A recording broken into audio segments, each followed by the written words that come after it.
All right, well, welcome everyone to our Discovery Wednesday class with Guy Finley. My name is Kate, and hello to everyone here in the room. Hello to our online audience as well. Glad you could join us tonight. If this is your first time, our format for tonight will be that in just a moment, Guy will come on and give an hour-long talk. We'll take a short 5-minute break and come back for our part 2 of class, which is an open Q&A dialogue discussion time with all of you online and in the room as well. So do stay for the entire 90 minutes if you can. And as always, we are recording all of this, and you will be able to get the replays as well if you have to leave early or if you would like to just watch it again at some point. Let's see, in the room, if you have a cell phone, if you could please check and make sure that it is off, that would be great. And for you online, if you have any tech issues during the broadcast, you can just reach out in the question area or the chat area, depending on where you are. Send me an email to support@guyfinley.org, and that will come right to me, and I'll do my best to help you. And I think we're ready to get started. Our topic for tonight is take a vacation from yourself and leave your troubles behind you. Here's the key lesson. The awareness of the whole of ourselves is the cancellation of time. For in this undivided state of consciousness, no memory is needed to produce a sense of self. Instead, we gaze upon ourselves as we are, already a complete being.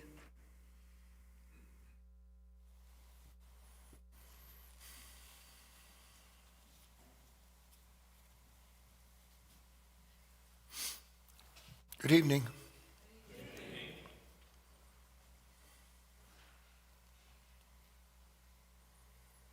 Have you got troubles? Well, cheer up, bunko. We're going to take a good, deep, humorous, educational look at the nature of what troubles you. Because I don't know if you've noticed this, but oftentimes when you go on a vacation, you need a vacation from the vacation you went on. Well, what's wrong with that? What is it that reduces a human being into a living wreck when everything they've set upon to do for themselves is to bring an end to that pain? If you're joining us for the first time on a Wednesday night, I would like to welcome you. And if you're not enjoying this live, then you won't be able to post questions as I speak, but I believe that you can always send questions in to our webmaster, and I can address them even if you're not with us in person. And there's value in that. If you're stirred to ask a question, it should receive some answer. On Wednesdays, we do some specific spiritual work, and that is that we work together as a group at a certain point in the talk that we might discover as a group how, even though we have all of these seemingly individual experiences of any given moment, while the experience seems to be different for everyone, the cause of that experience remains the same for everyone. And in discovering that, there's great hope, because it means, for one, that we live at once as individuals and at not once, meaning at the same time, a kind of a citizen of an unconscious nature that we have been immersed in and that runs through us to such an extent that we don't even know that what we call our life is really the life of another level of being, a lower one, I might add, a fallen consciousness, as you will see, that is forever trying to extricate itself from the very conditions that it's complicit in creating. And if we just saw something like that, it would cause a sea change in the way we look at life. So we're going to bring about a sea change. It's the intention of every single talk that I give. Not to try to get you to believe in anything, you mustn't, but rather to help you see what it is that you don't see yet, so that bit by bit, A real school is a place for opening the eyes of the aspirant, that bit by bit he or she may allow a little more light to come into their life, and in the introduction of that light, a little more clarity, and a little more clarity, a little more command over oneself. Because without clarity, there can be no self-command. And we are far from having clarity. We're most likely in a constant state of confusion. Years ago, I wrote a story. Ever so briefly, I'll cover it because it sets the stage, hopefully in a humorous way, but you all don't look like you're that much fun tonight, to tell you the truth. God almighty. Do you know why you're wasted? Honest to God, do you know why? So here's the problem. When you look in the mirror, you try to look good. But if someone just saw you, you don't look the way you try to look. Honest to God, you don't. I swear to God, you don't. One day you have to see how you look. Here comes a mirror. A little saggy, but not too bad.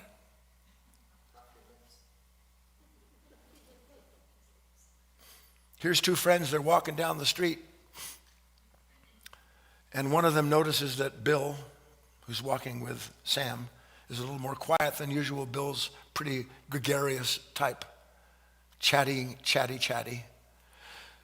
And Sam notices that Bill's not so chatty. In fact, that he's kind of lagging behind Bill while they're walking. And finally, Bill turns to Sam. You know, it's not easy to keep these names straight. I just want you to know that. And he says, "What's going on, man?" "Nothing." "Don't tell me nothing. First of all, you never answer that curtly, and I can tell, I can feel it. I don't want to talk about it." "Come on, we're friends. That's what we're for." "Are you sure?" Bill says, "Yeah, I'm sure." Sam says, "I got to know. Are these voices in my head bothering you as much as they're bothering me?"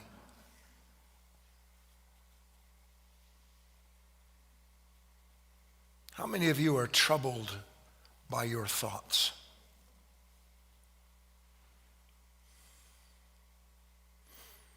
There's a very, I guess it's an iconic idea. Most people have heard some version of it, although almost no one knows anything about its meaning. And every chance that we have where it's appropriate, I will go a little bit deeper into some of these statements, these ideas from Christ or Buddha or whatever the master may have been that spoke them.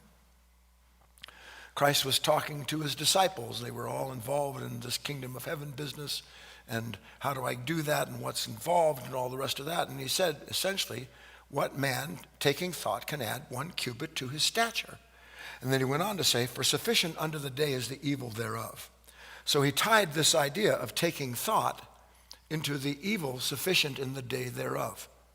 Now, in the original Aramaic, and I've talked about this before, the idea of taking thought means what person, when they're anxious, can do anything to elevate their life, to make themselves into someone who is not anxious.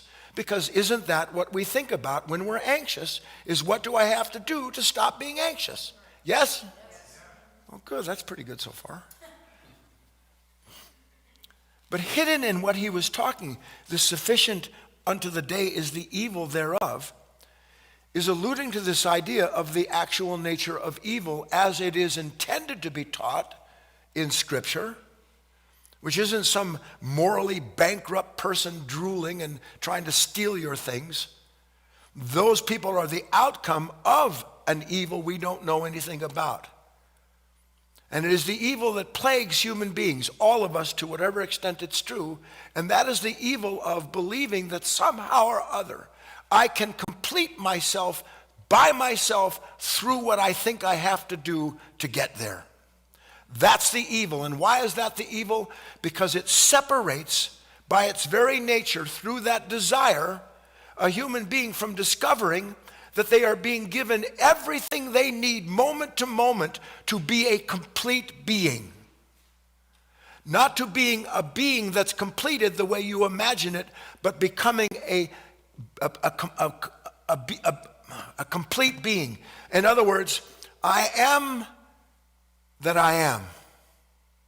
Now don't get caught on that. This idea of temptation, it runs so deep that we don't even know it. Because when I have a desire, how many of you would agree that you have, we'll just be nice and kind, a legion of desires that you never know when one of them is going to strap the leash and the collar around you and start dragging you around? Yes or no? Of course, it's true. We don't like to think of it that way. Not me. But the fact of the matter is that, and we're going to go into this, please don't quote me, please don't repeat what I say like you understand it. Find out from yourself the understanding behind what I'm saying. You and I don't have a trouble without a desire. There is no trouble that a human being has on this planet, no painful situation that isn't born of a desire. And I'm going to show it to you. Now, you may want to check out early in the talk, and I get it, and goodbye, and that's how I feel about you. But if you want to understand what in the name of God is going on, why does my mind, unchecked, continue to run through some strange list of different topics and problems that I don't even know are prevailing until suddenly I'm filled with the pain of considering all of the things that are producing this conflict in me, so that the very nature of thought, which we don't understand, produces by its appearance in this consciousness, because of its source, a suffering that then thought says, here's what you need to do if you want to bring these thoughts to an end. That's why it said it's an act of insanity to keep doing the same thing over and over again and expect a different result. So tonight, drum roll, not very good one, I'm going to give you permission to talk about your favorite topic. Oh yeah, whether you know it or not, you have been waiting for me to give this talk, because our topic tonight is, what is it that troubles you? That is your favorite topic. I'll prove it to you. What do you think about all day long? My wife said, me. I think about what's wrong with my life, what I have to do to make it right, what I have to get you to do or to be in order that I'm no longer bothered, what I must do to end this disturbance that's carried over from the distant past that just drums on me and drags me down every time it appears. What do I have to do in order to get rid of this bag of troubles that I believe, because the same consciousness responsible for that relationship tells me that it is to be blamed on someone or something outside of me. And once I have thought about it enough and reached the sufficient conclusion unto the day, then at last I will no longer be in pain. All my problems will be behind me, and it'll be nothing but blue skies ahead. Yes? You ready to start going to work? We're going to work early. Let's bring up our list for study. If you've never joined us, I produce a list, and then we all contribute to it, as you'll see, appropriately. Here is the list. Sorry, the frog is of no danger to you. If your fairy godmother appeared and said to you, I've come to grant you one great wish. Name the thoughts you feel are the most troubling to you, whose revisitation ensures their repetitious pain, so much so that you wish on the spot you could just make them go away. Tell me their name, and your wish is my command. How many of you would like a fairy godmother like that? You start to have some troubling thoughts, and you go, where's the wand? And just wave it away. And that's what you're always trying to do, isn't it? Isn't that what you're trying to do with your own thoughts, is wave the magic wand that makes the miserable visitation of those painful thoughts disappear? Yes or no? All right. Katie, are we ready to go on this list? So I'll prime the pump. I don't know, you don't look that interested, and I'm sorry to say that that's just the way you look, but I can't tell you how important it is. If you want to be free, you have to one day actually understand that what you need to be free of is you. A you that has been imagined from the time that this brain could fashion into some kind of image or form its desire so that it could then think about having it and making it its own. And then from that point on, anytime that brain, that mind, trying to find a solution to its suffering, just inherent in being a human being, I might add, from that point on, everything that it desired to free it never went away. It still lives in you in the form of a memory, in a form of a memory. Every waking breath of your life, you have within you something that is forever troubled, because what troubles it is that there is an unspoken, lingering demand in this unconscious nature that somehow life confirms it and the identity and takes from you the pain of being in conflict with a world that just doesn't get you or won't give you what you want. Do you understand that? So here's the list. I started it. I'm already getting some on the board. How about, I keep thinking about what you did. It's unbelievable what you did. Have you ever had anybody do anything unbelievable to you? Have you not noticed that any time you even approach a situation that resembles even vaguely something like that, you immediately start having victimized thoughts and what you have to do to protect yourself from situations like that? Yes or no? How about all this business where all I can do, I just keep thinking and thinking and thinking about what to do with this private fear of mine. Or I think about this addiction that I have. Or I don't know what to do with this ambition that goes with me everywhere. Incidentally, maybe this will pique your interest. If you start to understand what I want to talk about with you tonight, you'll understand something about chief feature. Because it is hidden in what you think about compulsively all the time. The compulsive thinker is connected to the chief feature. And just so you know, because I know what your mind does with it, you will never put into words what your chief feature is. You can only see it, and it's beyond words. So, to the list, Chris writes, I'm always troubled about feeling like I'm inadequate to the task. Anybody in the room? John. Fears of the future. Fear of the future, of course. I'm constantly looking an hour, a day, a year ahead, trying to figure out how do I arrive there and be safe. And just to be clear, because you'll see how this ties in, where is it that I want to arrive when I'm thinking about my future? Please. What do I have to do to get you involved? What am I concerned with when I think about my security in the future? What is it that I'm actually looking at? I'm looking at an idea from the past that tells me this is what security is. And no sooner does it name what the security is than I'm troubled by anything that challenges the image I've become identified with. Can you see it? Terry.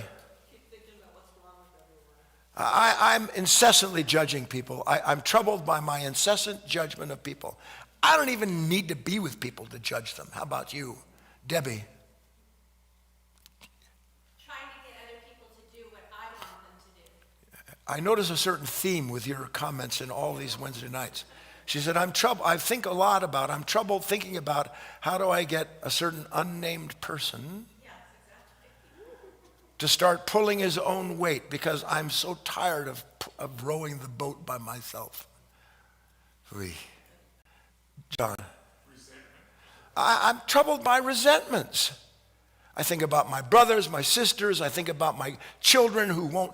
I'm just constantly caught up in thoughts about my family And I'm troubled by my family because they aren't what I need them to be so I can be who I imagine myself to be. Yes or no?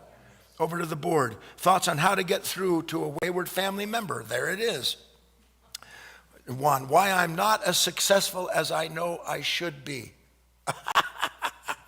So I make a wreck out of myself because I keep measuring myself to someone who in the future doesn't exist apart from what I've imagined he should be. So I am tortured by my own imagination. I hope you're putting this together, Babs. Trying to please other people. Well, that's you and Deb have something in common, don't you? I'm troubled by how to change people because they're so irritating, aren't they? I mean, they really irritate me. Why do they irritate me? Just today, I had to literally struggle with Guy not to send a certain email along to a student because they just don't see. And when someone just doesn't see, what's more irritating than they just don't see? Yes or no? But what is it they don't see? They don't see what I think I see. And what I think I see is where they've missed the mark.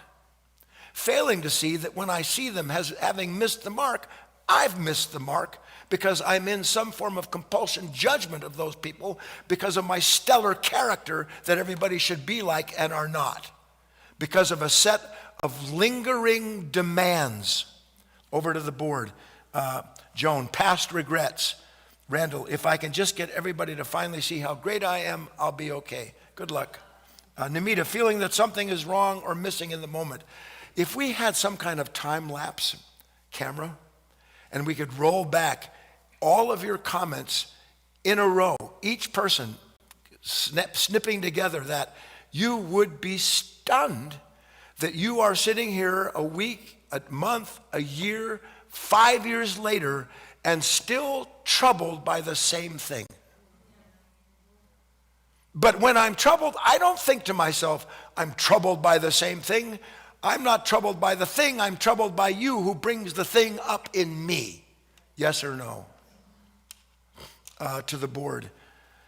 Self-doubt. I struggle with thoughts about self-doubt, regret. How do I get out of this repetitive loop? Boy, it's like I saw that coming.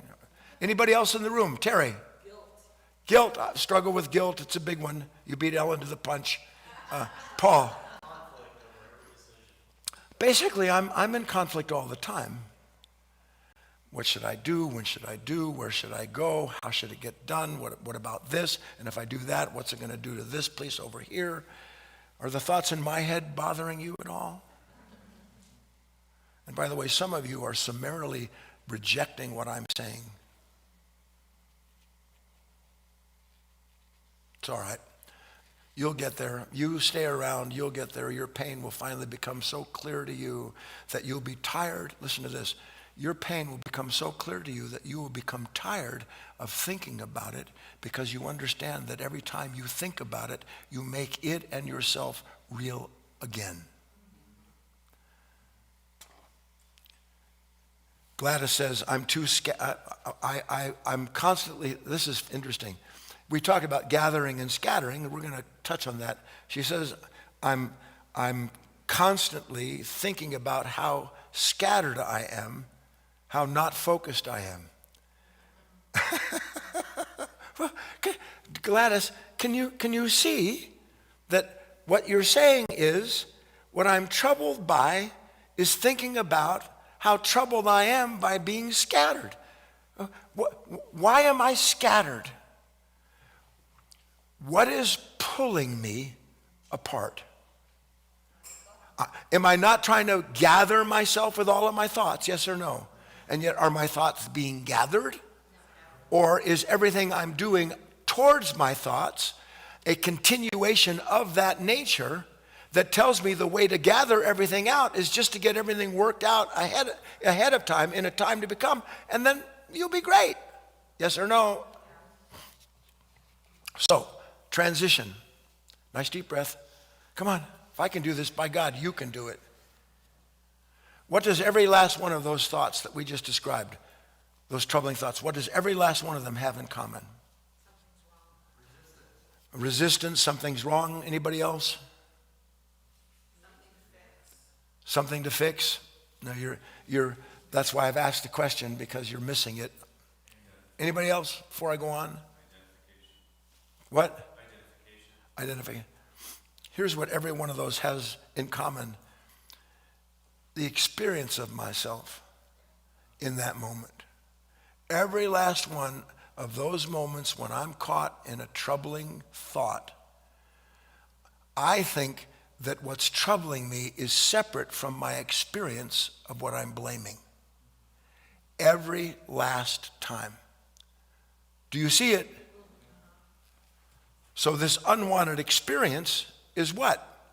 For me, it's always something that, because of my reaction, points to what it is, who it is, that is to be blamed for the upheaval of these thoughts that I'm actually pretty familiar with at this point when it comes to hanging out with you or being in this situation. Now, bring up the second key lesson, and as you do, let me set the stage for it. What experience of each thought, what do they have in common regardless of its nature? We just outlined 30 different troubling thoughts, yes? What is the experience each and every one of those thoughts has in common regardless its nature? Let's go over the key lesson. There are no thoughts, let alone the painful experience of their unchecked activity, that isn't rooted in one form or another of some unconscious memory. Which means whatever you are given to think about your own thoughts, that too is the activity of an unconscious nature. Please try to see what I said. I know that's, maybe you're not that. I'm thinking about my thoughts don't exist outside of memory. There is no thought that isn't memory, period.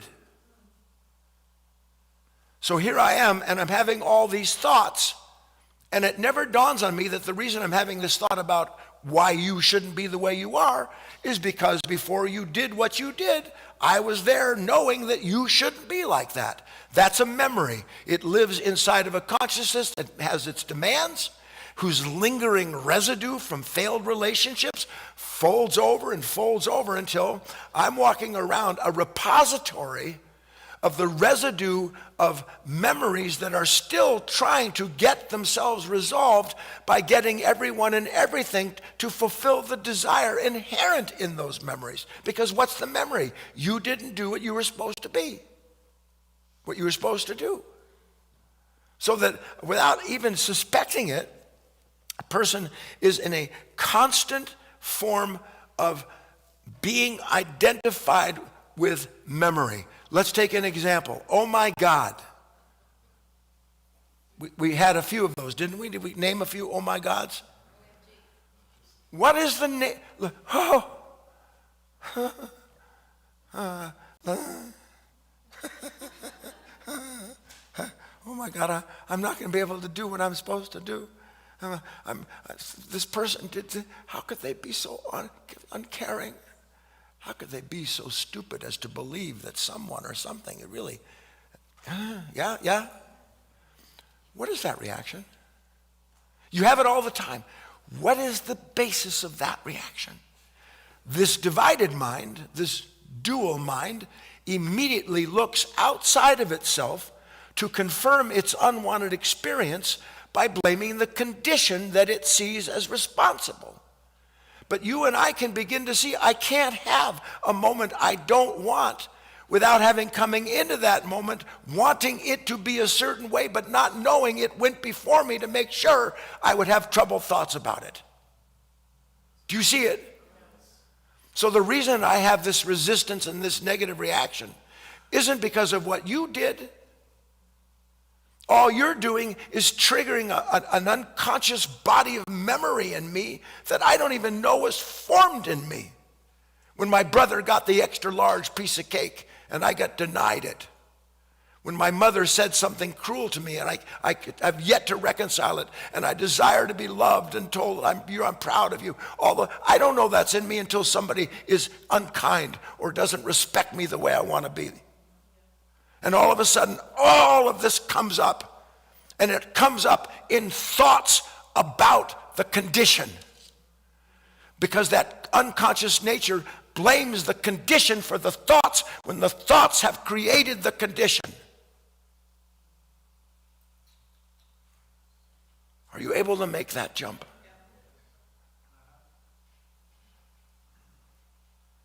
What if I knew that?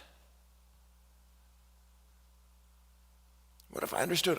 It would be impossible for me, listen, and this is deep, and you mustn't think to yourself that somehow or other you're going to be Alexander the Great and hit the Gordian knot with your sword and just split it and it's done.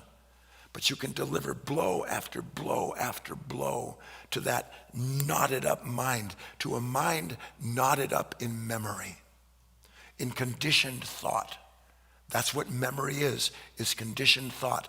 The past coalesced into a package of associations that when triggered come along to validate and prove that what you are told by those thoughts is the source of your suffering, is the source of your suffering. When you couldn't have a troubling thought without something meeting the moment that doesn't live up to its lingering demand, to its desire, to its memory. This is how a person gradually wakes up and starts the process of separating the wheat from the chaff, of understanding that these things are in fact inseparable from an unseen situation. Imagine a man, excuse me.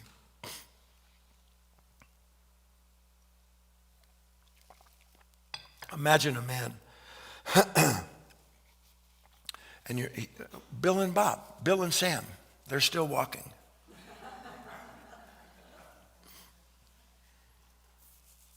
And Sam gets it off his chest, and Bill says, not a problem. They keep walking. Then Sam notices that Bill's limping. And that every 10 or 15 steps, you can't see up there, I'm doing it under the table, Bill takes his foot and shakes it like that. Just like that over and over again. Like, have you ever seen a cat get a wet paw? You know. Finally, Sam says to Bill, what are you doing? Oh, I don't know. He said, nothing. You're doing something. So I think I got a stone in my shoe. Stone in your shoe? Yeah. I know this is going to sound radical, but what if you took your shoe off? Instead of trying to shake the stone out of it. I don't know, it's got a lot of trouble to do that. Oh God, you just have to see it one day. You sit and shake yourself silly, trying to get rid of what you think is a stone, some self, some place in your shoe. In the old language, the shoe represented the firstborn personality. This is a sacred place. Take off your shoes. It means free yourself from your past. So here's these things you got. Finally, Bill, realizing Sam is making sense, takes his shoe off, and what do you think he finds? There was never a stone in it. One of the nails through the sole had come up, and he could have shaken his shoe till the cows came home, and it would have never gotten rid of the fact that now he knows the shoe needs repair.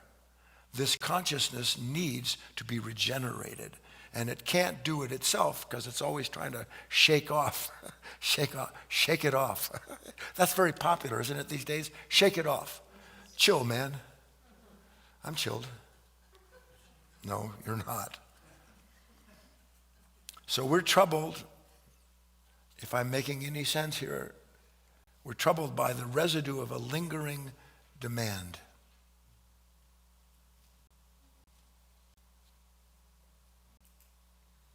What a relief it would be, not, by the way, not just for you, but for those that are around you. I can't tell you how happy they would be if you just stopped bothering them about the thoughts you have about them that bother you. Because that's what you're always grudging about, always carrying on in your head, even if they're dead. This goes on and on and on and on. That stone in your shoe is the point of a thought that was carried over from some place. And listen to me, this is not, what do they call that when they take somebody back.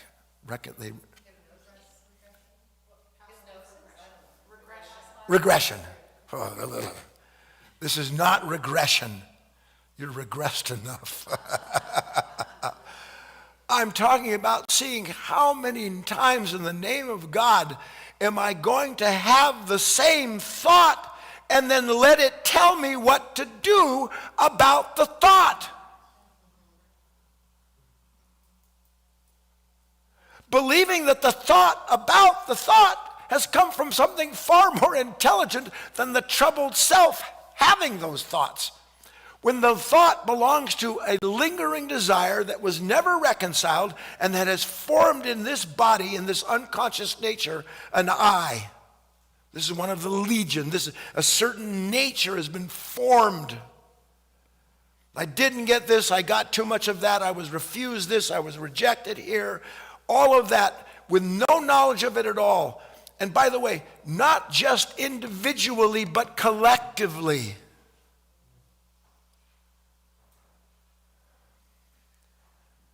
And so a person spends their life struggling to get rid of a troubling thought by turning to a thought that says, here's how to be free of your troubles. Just become this. Just go there. Just figure this out.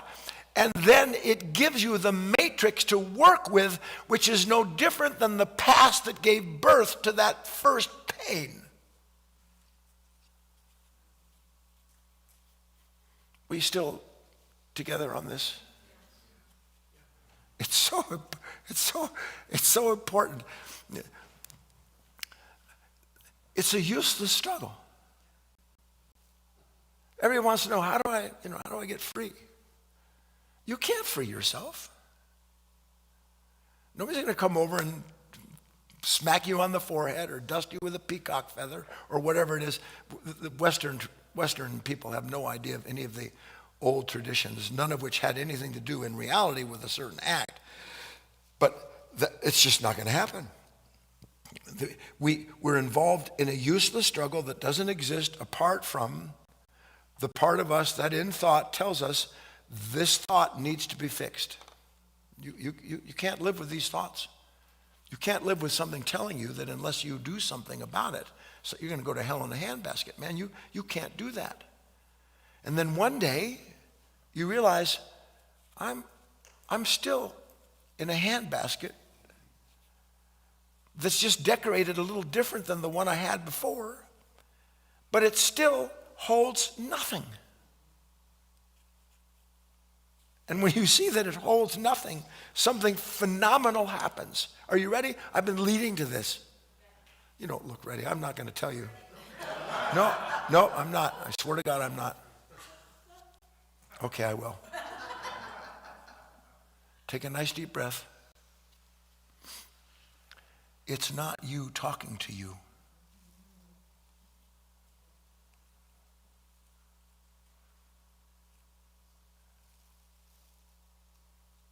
You're just so used to being engaged in the dialogue that the mind has between what it wants and what it doesn't and how to fix it that you don't know the difference.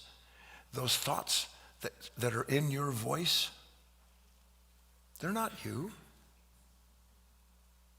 They belong to the past from out of which they have come. And if they have come from the past, which they have, and every time that they appear the way it does, is there any chance that nature, that thought can see that it's talking to itself? When the very nature of talking to itself is it's talking about what troubles it. God. What? You have to see it. I keep talking to myself about what troubles me, believing that what I'm talking to is different than what I'm talking about, and it's the same nature. Only I just have never seen it before. Because I'm, like Bill said, Sam, are the thoughts in my head too loud? Are they bothering you?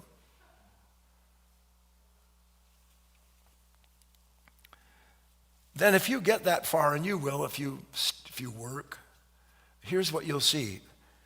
Instead of identifying with, do you understand this idea now that these thoughts that are troubling are the negative effect of an unresolved, lingering memory, a desire of some kind. Yes? Every last one of them follows a script. Might change a word here and there, depending upon the circumstance. But you get to the point where you can watch what's talking to you. You can say, oh my God, how long have I been on this stage listening to these thoughts tell me that all you have to do is just get this done, get over there, make sure that you get through this situation. This will be fine, but you've got to got to polish it up a little bit, got to straighten her out, got to get just one more problem, and then by the time that you are listening to the second thought, it has become your first one. By the time you're caught by the second thought. The first thought, we don't, see, I know that you may not realize this, but you're very lonely to be someone who's cared about, special. So that as long as something's talking to you, at least it feels like, it feels like you care about yourself when you talk to yourself.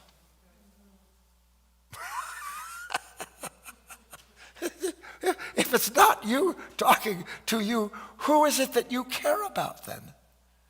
Or is there just an unconscious nature that cares only for the continuity of itself and that has deceived humanity, you and I, to whatever extent it's true, into literally delivering ourselves over into taking thought for tomorrow? Because the more I take thought for tomorrow, the more sure I am that in the promises of the escape of the pain of these tormenting thoughts, I'll get to a place where I'm no longer troubled by myself. How old do you want to get to how old do you want to become before you actually realize that place is still elusive?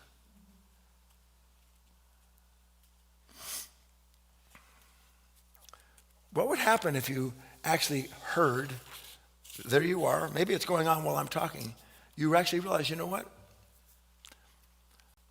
That's not me talking to me. Now, it feels like me. You know, the feel is real, but the why is a lie. It feels like me. And not only that, I want to argue with you, sir. Not only does it feel like me, but it can't be the past because the pain is so present.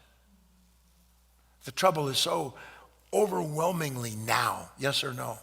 You see, the pain that is overwhelmingly now belongs to that consciousness resisting the content of itself. So the pain that you feel now is born out of resistance, and that is in the now. But the source of that suffering belongs to some form of unconsciousness, a memory, something that is not being met, and that then has to try to figure out, how do I get this disturbance to go away?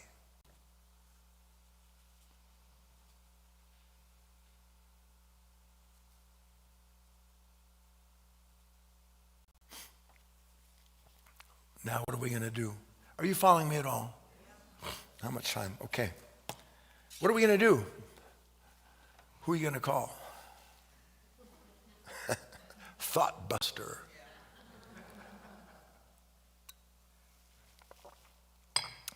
Here's the thought buster. But you have to see it. Can you use thought to bust thought? But that's what you're trying to do, isn't it? You need one of those things, and don't mix never mind. So imagine a young man, and he meets a particularly, I don't know what word would be the right word for this. He meets, I want to say, a hot chick. I have no idea why those words would come to a 75-year-old man. He wants to meet an alluring, beautiful femme fatale. And sure enough, his wish is answered at Gus's Bar and Grill, where they all wait like spiders in webs. But he doesn't know that. And why? Because he's troubled. I'm alone, and I'm already 28, and what's going to happen? And it just so happens that there is someone there who's 29, and she's thinking, I got to find somebody. I'll be whatever he wants me to be, just so I don't have to be alone. And it's like a match made in hell. And she's so tempting in all of her allure that they go through a whirlwind romance. Do you know why they call it a whirlwind romance? Because when the tornado dies, you're left face down in wreckage. And they get married. He asks her to marry her. She goes, yes, I'm so happy. And so the marriage is over, the honeymoon, they come back, and when they move into their new house and he carries her across the threshold. It's probably politically incorrect. She carried him across the threshold. I don't know what the hell happened.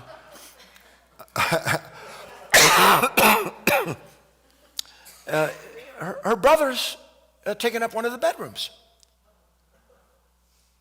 And he doesn't say anything at once because he doesn't want to put the kibosh on the copacetic co-joining of crazy people. He doesn't want to do that. And he doesn't say, so a week goes by, a month, 2 months, 3 months, and not only is he still in the room, but he's making a mess out of everything. Using their stuff, not paying for anything. Finally, he turns to his femme fatale, which he's beginning to understand the word fatale now. And he says to her, sweetheart, I don't know, how long is your brother going to stay here? I mean, he's got to go. She looks at him. She says, that's impossible. Excuse me? She says, that's impossible. What do you mean that's impossible? What do you mean? She said, I told you, maybe you don't remember because you had tipped a few of those margaritas back when we were down in Mexico. I told you that when you married me, you also married my brother. And she said, it's state law that there's no divorce where we are.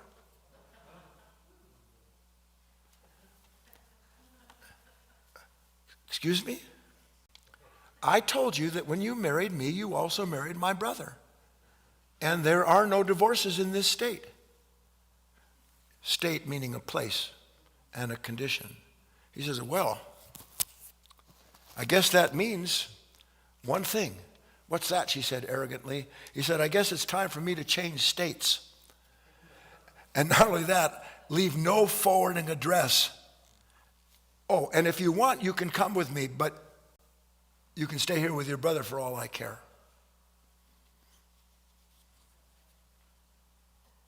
First shall be last, the last shall be first.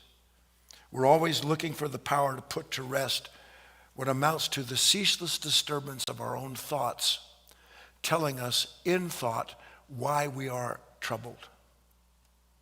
You have to see it. You actually have to one day, and I'm going to give you an exercise now because we're leading to it. You have to actually begin to understand that that's what's going on. So before I give you the exercise, I want to bring up the first key lesson one more time because it'll make a little more sense to you. If we can, please. Kate, Deb, there it is. Take a vacation from yourself and leave your troubles behind you. Really what we're saying is take a vacation from your own troubled thinking. And if you do that, then it won't follow you because it can't. So here's the key lesson. The awareness of the whole of ourselves is the cancellation of time. Time meaning memory in the unconscious sense. The awareness of the whole of ourselves is the cancellation of time. For in this undivided state of consciousness, no memory is needed to produce a sense of self. Instead, we gaze upon ourselves as we are in that moment, already a complete being. I'm not troubled because I'm not apart from what I am. And I'm not apart from what I am because I'm not thinking about myself as something needful of being other than I am in that moment.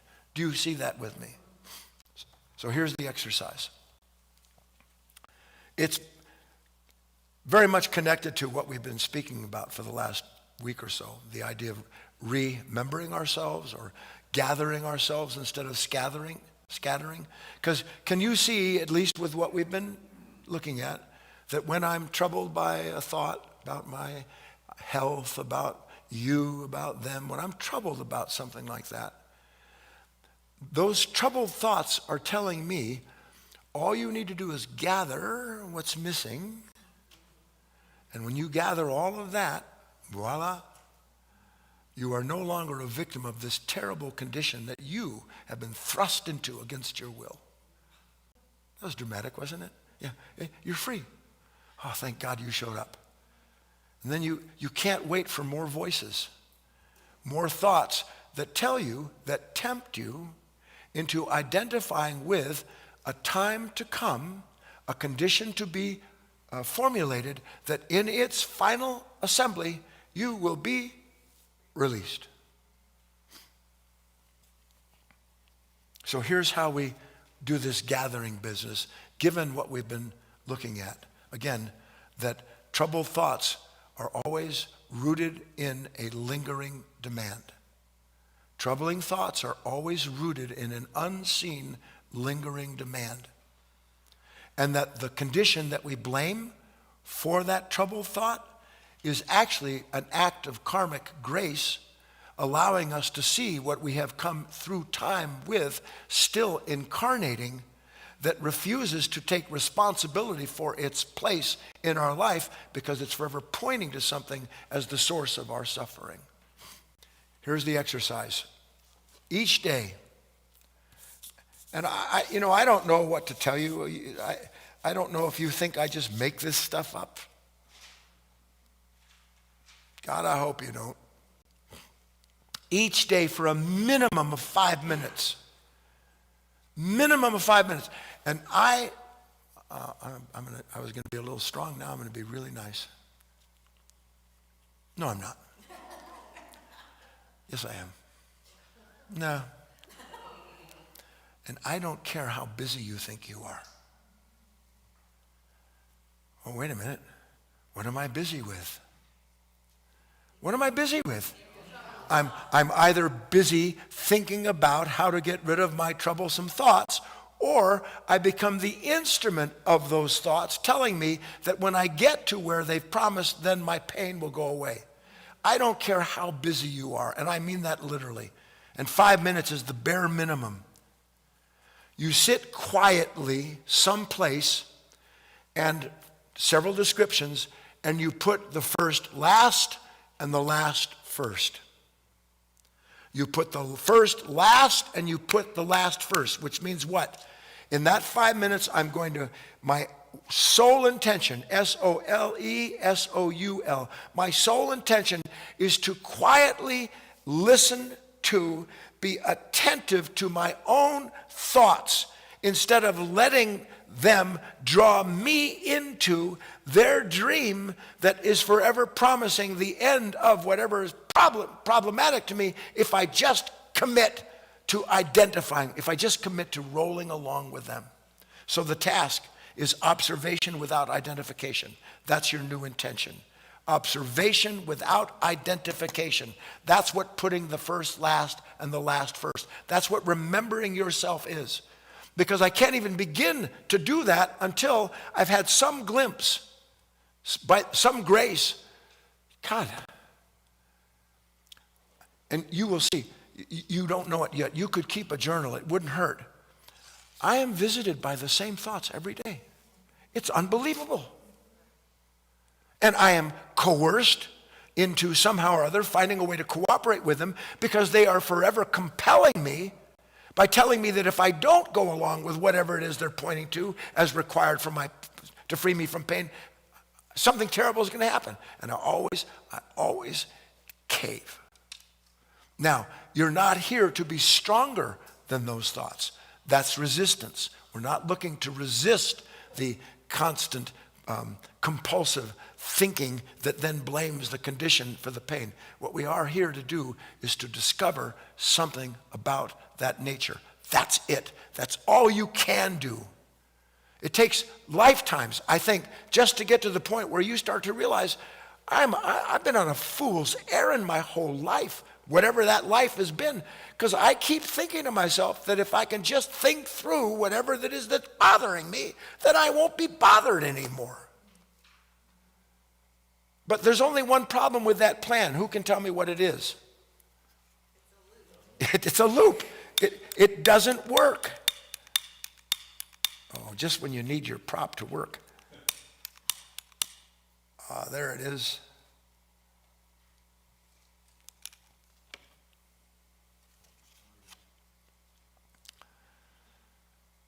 Nobody knows the trouble I've seen.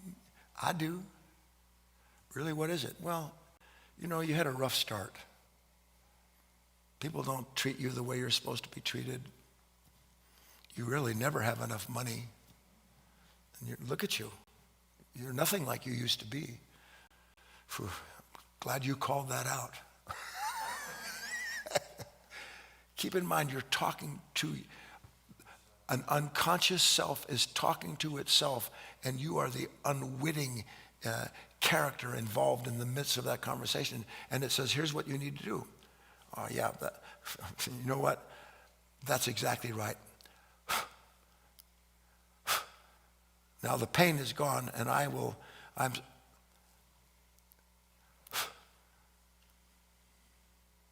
that's just what thought does with thought.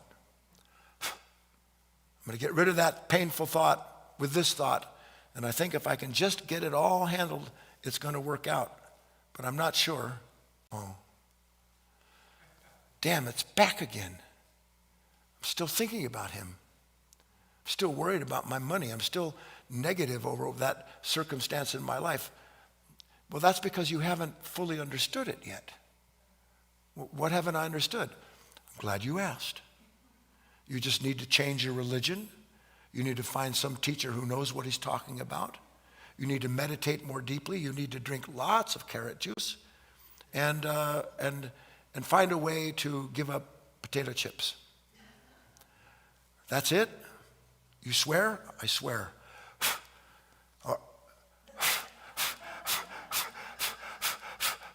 And you huff and you puff and you cannot get rid of. You steal the breath of God that was given to you by blowing it away. Do you understand your exercise? Observation without identification. That's my intention. Let me see how these thoughts bring with them a disturbance. I think the disturbance produced the thoughts. The thoughts are the disturbance because they're an unending measurement of comparison according to what you should do or be that you don't get. That's enough. Let's take a break. We'll come back and have our dialogue.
All right, everyone. Hello, and welcome back to part 2 of our class. We are going to get started with an open Q&A dialogue discussion with all of you in just a moment.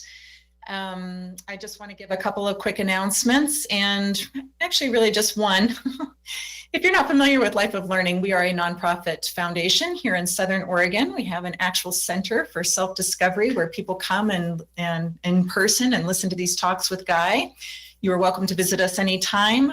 We also put on all of these classes online. We live stream them out to GoToWebinar, Facebook, and YouTube, as you know. And we need help supporting. If you are able to support this work, we need help with donations to help us keep this kind of thing going. So if you're finding benefit from these classes, we would certainly appreciate any donations. And you can go to our website, guyfinley.org/donate, to make the donation if you wish. And we certainly appreciate any amount that you might want to give, if it's a one-time or monthly. Again, that web address is guyfinley.org/donate. And you know, we also have a wisdom school on our website. It's an online wisdom school that this is where we put all of Guy's materials, all of the talks, all of his writings, interviews, everything that he's done for, about the last 20 years is up there, a whole archive. And you might be interested in exploring that. If you're not already a wisdom school member, there's a very small fee to become a member, and you would get immediate access to all of that. Let me just bring something up on the screen here that shows you. You can go to guyfinley.org/wisdom to learn more about it. And that's a nice way to support the work and get something in return. So if you're wishing to do that, you could become a wisdom school member, guyfinley.org/wisdom. Just go read more about that. And one of the nice benefits too is that you get access to, whenever we have events and replay packages that go along with those events, you get those for free as part of your membership if you get a premium or all access membership.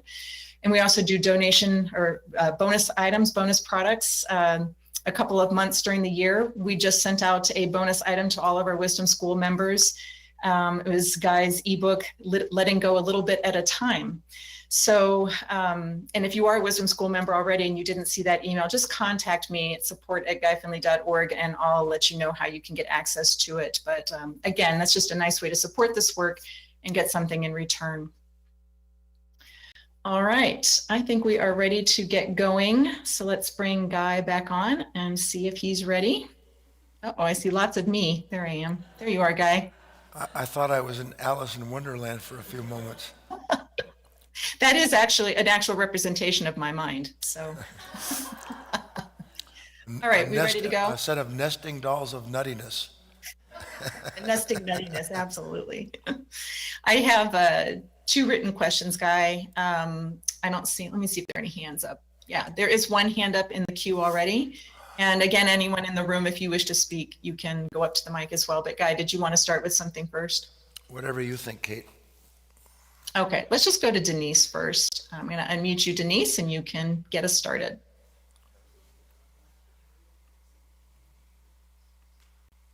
All right, Denise, I see I've unmuted you on my end, but you need to unmute on your end, unless it was a mistake. Sometimes that happens. She gone. She gone. Okay. All right, I'm going to come back on and I'm going to read. This was a leftover question that was sent in during Sunday's class. This came in from Mary, and Guy, I will send it to you here in the text area so that you have it as well. All right, Mary says, letting go of desire also means not desiring stillness or inner peace as well. That is still desire. However, when there's absolutely no desire in your daily life from moment to moment, hour to hour, this almost leaves us with no zest for life, no enthusiasm. You're just there. And to tie this together with desiring that people you love to be loving in return, and when they are not, especially those to whom you need to be a role model, then the lesson given may be other than what's needed for a loving relationship. How do we function without the desire?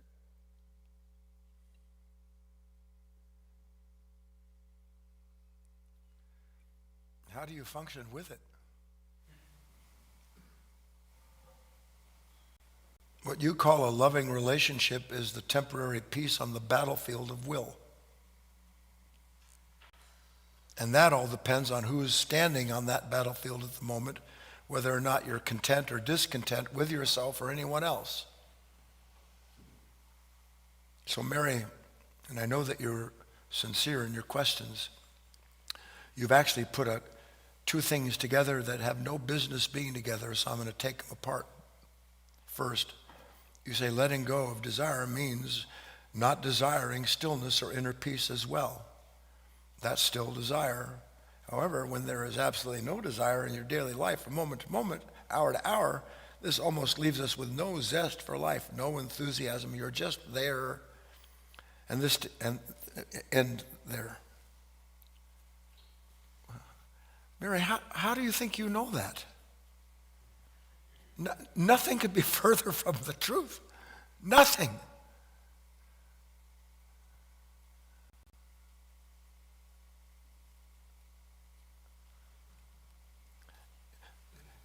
It is the tendency of this unconscious mind to take what is intended to be a much higher understanding of another kingdom, another order of being, and to take that and just bring it right on down into thought.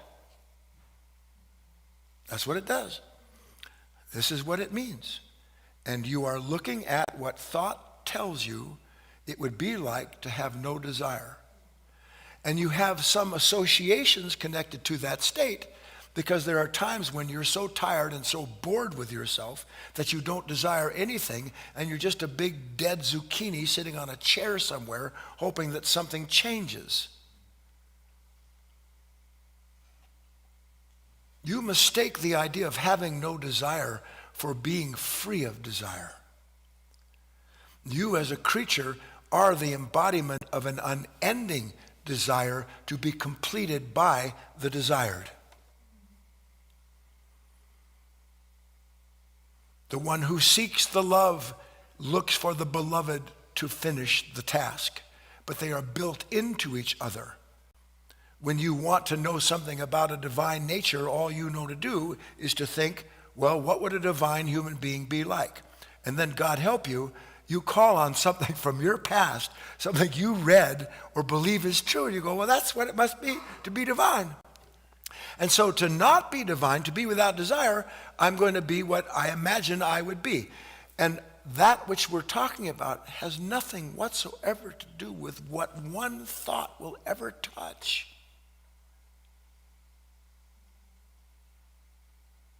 And it's, I agree. I just try over and over again to spell out something. The leaf on the tree, it desires the light. It needs the light, because without the light, it can't do what it has been given a life for. The light that it longs to have the leaf to give itself to. They are inseparable. So that the desire and the desired that appear in two separate forms are not two separate forms at all, even though one is a sun that would obliterate anything that came within 1,000,000 miles of it, and the other is this sensitive leaf that can't stand if it gets too hot or too cold. And yet they are entwined. They intersect in a place within you, because without the awareness of that place, what would the point of any of this do? You know, one thing that never dawns on us, and my mind's jumping back, because I intend to talk about this. Why in the name of God is there a revelation of any kind at all? Why in the sweet name of God do I ever have a revelation? To what end? To what end understanding the reconciliatory relationship between heaven and earth, between the will of the sun and the will of the leaf, to what end the revelation? Does the sun need my revelation? Does the leaf need me to understand that relationship? Or is something born out of their relationship that produces a revelation, and without the revelation of it, there would be no awareness of it. So Mary, you're mistaken with your assumption. And the second part, and to tie this together, which I hope you understand now, you can't tie your assumption together with what you've asked, because Mary, if you look at it, what you are tying to your assumption proves your assumption. That's what thought does. My assumption is that to be without desire, I'd be just a dead thing. And if I'm just a dead thing, then my relationships are all going to be dead things, and what's the point? Especially when I have to be a role model. Oh, God. Please, God, save us from role models. Please save us from role models. You know what a role model is in this world? It's somebody that has modeled themselves over from something from the past that by and large they either resisted or were so attached to but couldn't make happen that they formulated their mind into something that would be the revelation of the thing that they think is greatness itself. And nothing is more fearful than a role model who takes himself or herself to be a role model. Hope that helps, Mary. I do. I say all of this with great love. I love the truth. I love talking about it, and I say it that way. Over to you, Kate. All right, I sent you another question that was also left over. This one came in from Judith. She simply asks, is the singularity of active and passive how we co-create with God? Is the singularity of active and passive how we co-create with God? It depends upon what you call co-create with God.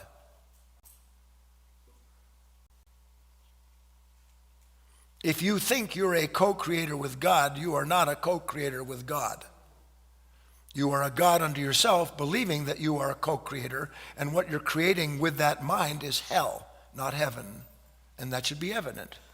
On the other hand, if I'm aware of myself, observation without identification, observer is, if I'm aware of myself, then I am the essence of that which is being created by the will of heaven upon the will of earth, so that a new creature can come forth that is more perfected to fulfill the responsibility that we're given as human beings, which no other creature is given, that they can have the revelation of that relationship in. Over to you, Kate. I have no hands in the queue and no more questions, so we can wrap up early. Oh, Denise, you raised your hand again, and then it went down. So I'm going to give you just a moment in case you did wish to speak. Yes, do you see me? Oh, yeah. Go ahead, Denise. I was so focused on the hand, I didn't see the microphone. Hello. Speaking of memory, Yes. over the years, I've invested in quite a haul of records, like proof of accomplishment, thousands of pictures, memorabilia, not only for myself, but as the appointed caretaker of my family's history. Yes. But at this point, when I'm feeling time is, feeling shorter, I feel this pressure, a demand to get it all in order. And it's such a burden, something I just struggle with every day. Find myself asking myself, is this really important? Is this what I'm meant to do? Is anybody really going to care about this anyway? And I go round and round and round. Denise, this is just one of the torments that's inseparable from the other torments, I might add, because they're all essentially the same lingering desire. And in this situation, Denise, you know what it is? You're afraid of dying. End of story. Because that consciousness, you didn't accumulate squat. You yourself are part of some dark accumulation called important by a family that has handed down what is so unimportant as to not even be able to speak it. And the reason it's unimportant is because what has it done for this world? What has your history done? What has any of our history done unless we have changed our history? Then there's significance to it. Because now I'm no longer a co-creator with the endless conflict and hatred and violence and ambition that infects this planet. And that I hide my fear of the end of myself in this so-called love of something else. Fear doesn't know anything about love, Denise. It's maybe more than you reckon for, but it's just the truth. I think you sense it. Now you just have to get down to work. I intend to talk about, I made a note earlier this afternoon, but it connects here. It's a hint maybe of a talk coming up. Well, actually, it connects with the talk. So if my intention is observation without identification, meaning that I'm just going to watch these thoughts, 5 minutes. I'm going to just dedicate myself to doing that. And then I find out, sweet Jesus, I can't watch them without getting involved. Oh my God. Wait a minute. Whose thoughts are they? If they're mine, I should be able to put them down.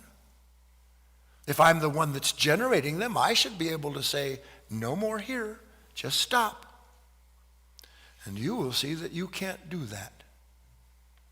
And when you see that you can't do that, you will understand the story about the man who married the woman, who said, when you married me, you married my brother. You cannot serve two masters without loving one and despising the other. The discovery that all of these thoughts are desires lingering, pressing, pushing to get themselves resolved so that I can finally be released from my pain is the beginning of the end of dying to all of our false ideas, by the way, of what it means to be fearless or to be loving. Probably all I need to say, if there's anybody left. Anything left, Kate? Otherwise, I'm going 3, 2, 1, goodbye.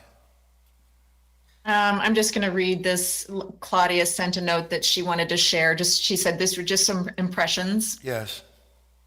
She says, just as there is natural resistance, so is there a natural desire that leads to the divine longing. There is a passage, delight thyself in the Lord, and he shall give thee the desires of your heart. Where your heart is, there is your treasure. And this goes with, let the need lead. Yes. Yes, and bye. All right. Thank you, Guy. And thanks everyone for joining us tonight.